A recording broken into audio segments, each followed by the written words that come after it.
আসসালামু আলাইকুম রহমতুল্লাহ বারাকাতুহ। প্রিয় সংগ্রামী সাথী ও বন্ধুরা, সম্প্রতি সময় আপনারা জানেন বেশ কয়েকদিন যাবৎ আমি শারীরিক এবং মানসিকভাবে অসুস্থ, তাই আমি ততটা লাইভে আসতে পারি না, আগের মতো আপনাদেরকে সময় দিতে পারি না। অত্যন্ত দুঃখের বিষয় হচ্ছে বর্তমান বাংলাদেশের চলমান রাজনীতির প্রেক্ষাপটে রাজনৈতিক অবস্থা খুবই ভয়াবহ। আবারও হচ্ছে ত্রাসের রাজত্ব। ত্রাসের রাজত্বে মাথা ছাড়া দিয়ে উঠেছে বাংলাদেশের বৃহত্তম সংগঠন বাংলাদেশ জাতীয়তাবাদী দলের অঙ্গ সংগঠনের কর্মীরা, অতিষ্ঠ জনগণ।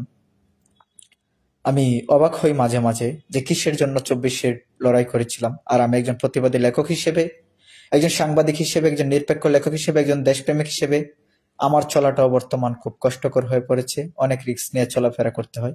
কখন জানি স্বৈরাচারী শক্তির এবং ওই শকুনদের চোখ আমার উপর পড়ে। আপনারা জানেন কুয়েট বিশ্ববিদ্যালয়ের মারামারিতে ছাত্রদল যে ভূমিকা রেখেছিল তা স্পষ্ট প্রমাণ হয়েছে সংবাদ সম্মেলনে। তারা প্রতিহিংসার রাজনীতিতে আসক্ত হয়ে ছাত্র শিবিরকে দায় চাপিয়ে দেওয়ার চেষ্টা করছে। সিলেট এমসি কলেজে একই ঘটনা ঘটেছে। তালামিজের সদস্যকে আহত করেছে, কিন্তু তারা ষড়যন্ত্রমূলকভাবে শিবিরের উপর দায় চাপিয়ে দিয়েছে। কিন্তু আমি গ্যারান্টি দিয়ে বলতে পারি শিবির এতটা অশৃঙ্খল নয়। বাংলাদেশে সুশৃঙ্খল নাগরিক তৈরিতে শিবির সক্ষম হয়েছে। দেশপ্রেমিক আদর্শ নাগরিক তৈরি করতে শিবির সক্ষম হয়েছে। অতএব সেই শিবির নিয়ে মিথ্যা প্রপাগান্ডা অপবাদ ছড়িয়ে লাভ নেই। আপনারা জানেন তামিরুল মিল্লাত মাদ্রাসার ওয়ার্ড সভাপতির উপরে আক্রমণ করেছে ছাত্রদল। তীব্র নিন্দা ও প্রতিবাদ জানাচ্ছি। আমরা একটি স্বাধীন দেশের নাগরিক। আগামীকালকে 21শে ফেব্রুয়ারি, 21 মানে মুক্তিকামী জনতার প্রথম যুদ্ধের ধাপ। 21 মানে স্বৈরাচারীর বুকে প্রতিবাদের আগুনের তাপ। এটা আমাদের বুঝতে হবে। এই 21-এর শিক্ষাকে সামনে রেখেই আগামীর বাংলাদেশ গঠন করতে হবে। একটি আদর্শ বাংলাদেশে রূপান্তরিত করতে হবে বাংলাদেশকে, যেখানে থাকবে না অন্যায় অনাচার, কোন জালিমের কালো থাবায় যেন কোনো ভাইয়ের প্রাণ না হারায়।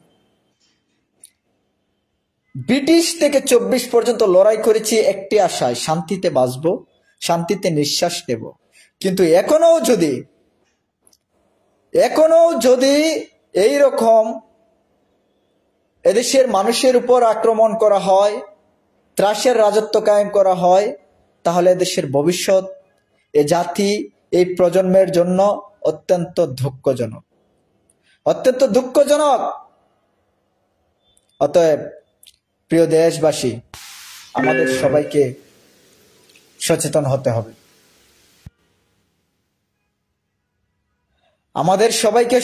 হতে হবে। আজকে যারা 71কে পুঁজি করে জামাত শিবিরকে ধাবিয়ে দিতে চায়, তাদের উদ্দেশ্যে আমি বলতে চাই, 71-এ আমরা সঠিক ছিলাম, এখনো আমরা সঠিক। কারণ আমরা আপোষহীন জাতি। আমরা 71 চেয়েছিলাম, একটি স্বাধীন মুক্তির বাংলাদেশ চেয়েছিলাম, কিন্তু ভারতীয় আধিপত্যবাদের বাংলাদেশ আমরা চাইনি বিদায় 71-এ আমরা 71-এর কে সমর্থন করতে পারিনি। আমরা নিরপেক্ষ ভূমিকায় ছিলাম। আমরা স্পষ্ট দেখতে পেয়েছিলাম। ইতিহাস আজকে তাই বলে যে 71-এর যুদ্ধটা ছিল সম্পূর্ণ ভারতীয় আধিপত্য বিস্তারের যুদ্ধ। আমার বাংলাদেশ, আমার মায়ের বুক শূন্য করে, আমার মায়ের তাজা রক্তের উপর দিয়ে ভারতীয় আধিপত্য বিস্তার, ভারতীয় আধিপত্য পুনর্বাসন হতে পারে না বিদায় 71-এ আমরা নিরপেক্ষ ভূমিকায় ছিলাম। কিন্তু সত্যিকার অর্থে যদি এই দেশের শাসনতন্ত্র কায়েমের জন্য 71-এর যুদ্ধ হতো, সত্যিকার অর্থে যদি স্বাধীনতার যুদ্ধটি হতো বাংলাদেশের গণমানুষের অধিকার ফিরিয়ে আনার জন্য, ভারতের আধিপত্যকে ধূলিসাৎ করে বাংলাদেশের মানুষের অধিকারকে বাস্তবায়ন করার জন্য, 7 দফা চুক্তিকে পায়ে লাথি মেরে ফেলে দিয়ে বাংলাদেশের মানুষের অধিকারকে বাস্তবায়ন করার জন্য, বাংলাদেশের আইন প্রশাসনকে সঠিকভাবে পুনর্নির্মাণ করার জন্য 71-এর যুদ্ধ হতো। আর সেই যুদ্ধের বিরোধিতা বাংলাদেশ জামাত ইসলাম সেই যুদ্ধে বাংলাদেশ জামাত ইসলাম নিরপেক্ষ ভূমিকা রাখতো, তাহলে অবশ্যই সেখানে প্রশ্ন থাকতো। কিন্তু ৭১-এর ইতিহাসের ধারাবাহিকতায় ৭১-এর যুদ্ধটি ছিল ৭ দফা চুক্তির ভিত্তিতে ভারতীয় আধিপত্য বিস্তার করে বাংলাদেশকে ভারতীয় অঙ্গরাজ্যে রূপান্তরিত করা। তাই বাংলাদেশ জামাত ইসলামী সেই সময় নিরপেক্ষ ভূমিকায় ছিল। ভুলে গেলে চলবে না। ইতিহাস পড়ুন, ইতিহাস যাচাই করুন। আপনি যে কোনো দলের হন না কেন, আপনি দেশের জন্য যদি রাজনীতি করেন, সঠিক শাসনতন্ত্র কায়েম করতে চান, তাহলে আপনার এটাই করা উচিত যেটা জামাত ইসলাম করেছে। আপনার সেই ইতিহাস জানা উচিত যে ইতিহাস সত্যিকারের ইতিহাস, আজও জাতির সামনে অপ্রকাশিত রয়ে গিয়েছে। অতএব ইতিহাস নিয়ে আমাদের মাঝে কথা বলে লাভ নেই। আমরা ইতিহাসের জন্মদাতা, আমরা ইতিহাসের জন্ম দেই। ইতিহাস নিয়ে যদি বারবার প্রশ্নবিদ্ধ করেন, তাহলে সেই প্রশ্নের উত্তর হবে সেই কঠিন থেকে কঠিন। আমরা কোন ভারতীয় এজেন্ডা বাস্তবায়ন করতে চাই না, আমরা পাকিস্তানি এজেন্ডা বাস্তবায়ন করতে চাই না, আমরা কোন বিদেশি শক্তির এজেন্ডা বাস্তবায়ন করতে চাই না। আমরা আমাদের অধিকার চাই, আমাদের স্বাধীন বাংলাদেশ চাই। স্বাধীনতার পূর্ণতা রক্ষা করে এই জাতিকে মুক্তির নিশানায় পৌঁছে দিয়ে মুক্তির সঠিক বার্তা দিতে হবে। আপনি স্বাধীনতার পক্ষে কথা বলবেন, বাংলা মায়ের বুক শূন্য করবেন, স্বাধীনতার পক্ষে কথা বলবেন, ইসলামী অনুভূতিতে আঘাত আনবেন, স্বাধীনতার পক্ষে কথা বলবেন, আমার বোনকে দর্শন করবেন, স্বাধীনতার পক্ষে কথা বলবেন, শিক্ষাঙ্গনে অন্যায় অনাচার করবেন, স্বাধীনতার পক্ষে কথা বলবেন, চাঁদাবাজি সন্ত্রাসীতে লিপ্ত থাকবেন, স্বাধীনতার পক্ষে কথা বলবেন, জোর দখলে ক্যাম্পাস দখলে নেবেন, স্বাধীনতার পক্ষে কথা বলবেন, এদেশের মানুষের উপর জুলুম করবেন, সেই দিন আর নেই বন্ধু। অতএব সাবধান হয়ে যাও। তোমরা যদি ৭১-এর যোদ্ধা হয়ে থাকো, তাহলে ৭১-এর যুদ্ধে তোমরা যা করতে পারোনি, ২৪-এর রণাঙ্গনের যুদ্ধে আমরা তা করে দেখিয়েছি। আমরা এই জাতির মুক্তির জন্য বুক পেতে বুলেট নিয়েছি। অতএব আবু সাইদের রক্ত বৃথা যেতে দেব না, মুগ্ধর রক্ত বৃথা যেতে দেব না। আমরা দেখেছি আমাদের ভাইদের বুক কিভাবে শূন্য করেছে আওয়ামী স্বৈরাচার, যার কারণে আওয়ামী লীগকে চিরতরে নিষিদ্ধ করতে হবে এই দাবি আমরা জানিয়েছি। কিন্তু আপনারা তার পক্ষপাতিত্ব করেছেন, আপনারা বলেছেন সেটা গ্রহণযোগ্য নয়। ৭২-এর সংবিধানে রয়েছে ভারতীয় আধিপত্যবাদের সংবিধান, ভারতীয় আধিপত্য বিস্তারের সংবিধান সেটা। কিন্তু আমরা কি করেছি, সেই ৭২-এর সংবিধানকে বাতিল করে সংবিধানের পুনর্নির্মাণ করার আহ্বান জানিয়েছি। আপনারা সেটার বিরোধিতা করেছেন। আমরা বলেছি এই জাতি মুক্তি চায়, এই জাতি শান্তি চায়, অতএব এই জাতি যা চাইবে সেইভাবে রাষ্ট্র গঠন করতে হবে। কিন্তু আপনারা করেছেন আমাদের দল যত তাড়াতাড়ি ক্ষমতায় যাবে তত তাড়াতাড়ি এই দেশ সংস্কার হবে। সংস্কার বলতে কি বুঝেন? আজ পর্যন্ত একজন ব্যক্তির বিচারের জন্য আপনারা আন্দোলন করেননি, আপনারা ক্ষমতা নিয়ে পড়ে আছেন। অতএব আমাদেরকে শিখাতে আসবেন না ইতিহাস কাকে বলে। যতক্ষণ পর্যন্ত বাংলার মায়ের বুক শূন্য করেছে সেই দুঃখ আমরা লাঘব করতে না পারবো, আমার ভাইয়ের প্রতিটা হত্যার বিচার, এদেশের প্রতিটা রক্ত ফুটার বিচার না করতে পারবো, ততক্ষণ পর্যন্ত এদেশের মাটিতে নির্বাচন হবে না। নির্বাচন সেই দিন হবে যেই দিন এদেশের মানুষ নিরাপদ মনে করবে নিজেদের। নির্বাচন সেই দিন হবে যেই দিন এদেশের মানুষ নিজেদের অধিকার নিজেরা পাবে এবং সেটা নিজেরা আনন্দ উপভোগ করবে।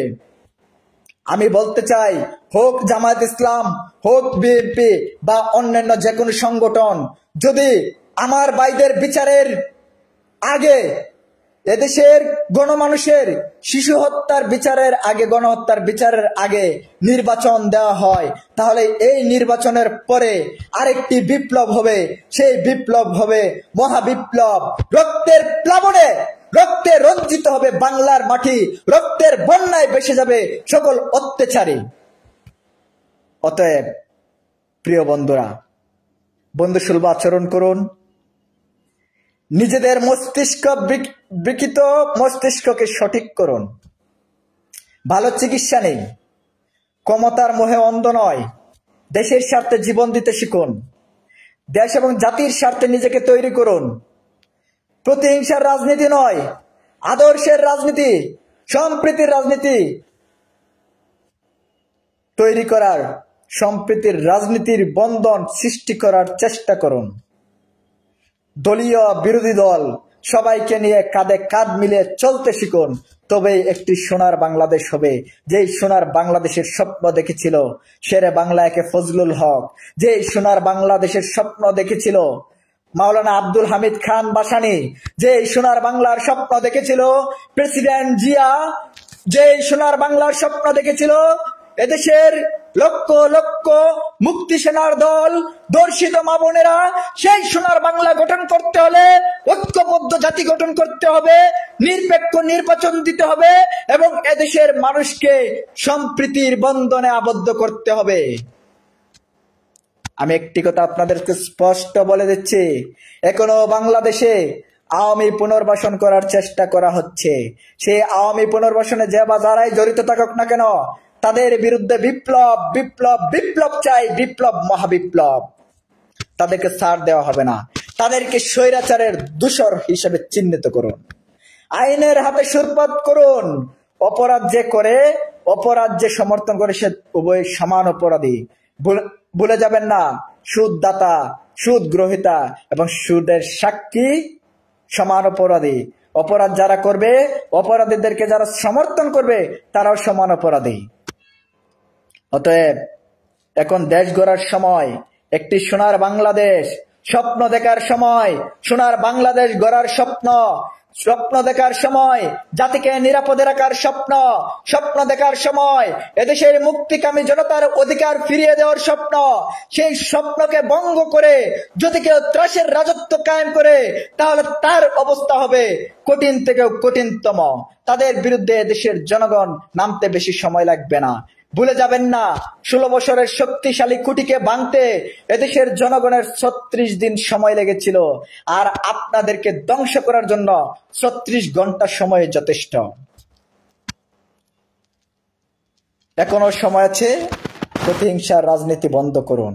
আমি আমার ছাত্র দলের বন্ধুদেরকে বলবো, ছাত্র শিবিরের ভাইদেরকে বলবো, অন্যান্য দলের অভিভাবকদেরকে বলবো, প্রতিটা দলের অভিভাবকদেরকে অনুরোধ করব, আপনারা আইন শৃঙ্খলা বজায় রাখতে একটি সুশৃঙ্খল জাতি প্রয়োজন।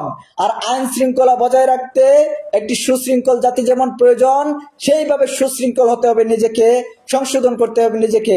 আমি রাষ্ট্রের সংস্কার চাই না, ব্যক্তির সংস্কার চাই।